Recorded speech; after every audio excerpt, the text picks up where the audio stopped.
warahmatullahi wabarakatuh.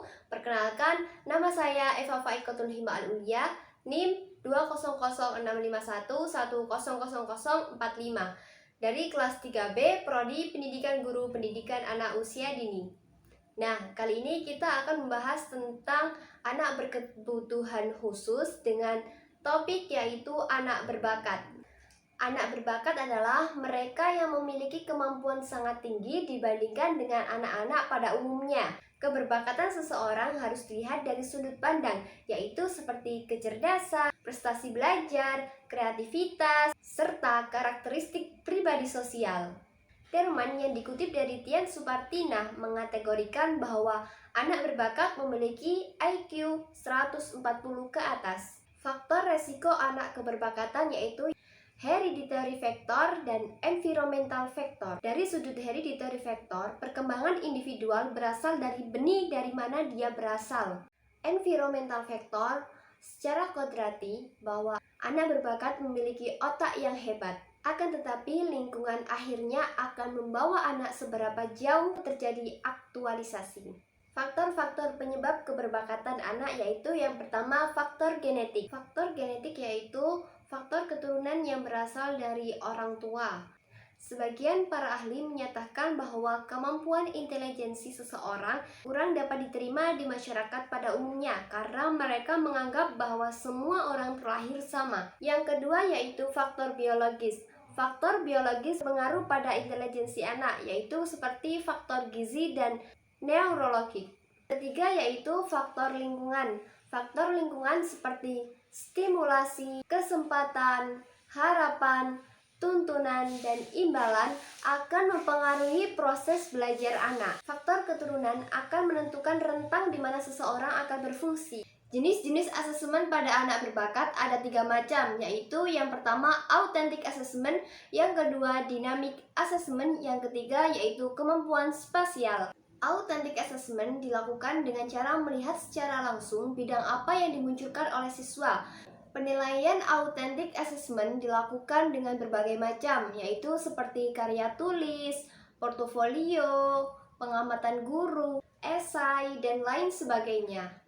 Yang kedua, dynamic assessment.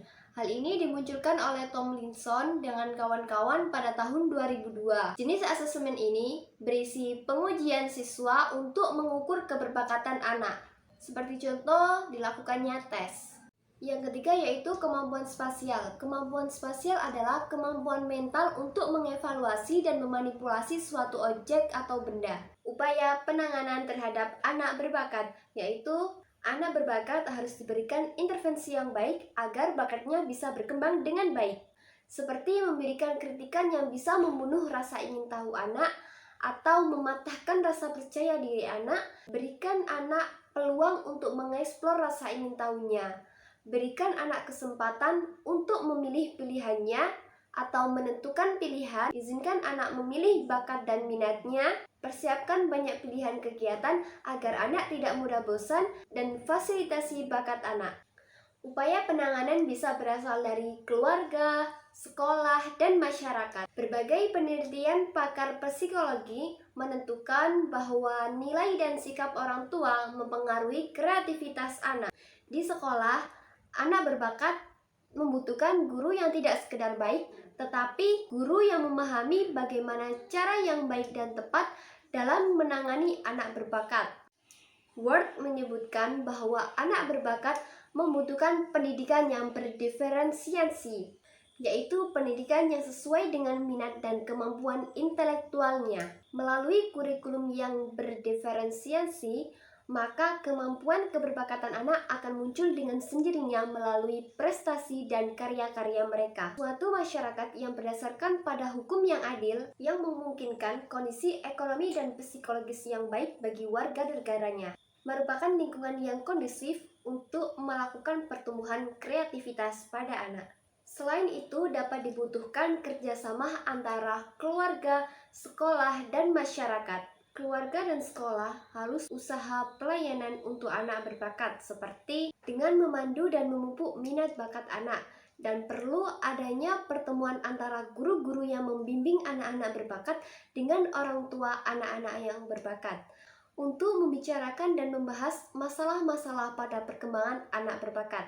Program-program kegiatan yang diselenggarakan oleh masyarakat bisa digunakan untuk mengembangkan bakat anak, misalnya belajar musik, menari, bermain drama, dan lain sebagainya. Nah, demikian sekilas tentang anak berbakat. Kurang lebihnya, saya mohon maaf ya sebesar-besarnya. Semoga bermanfaat. Terima kasih. Wassalamualaikum warahmatullahi wabarakatuh.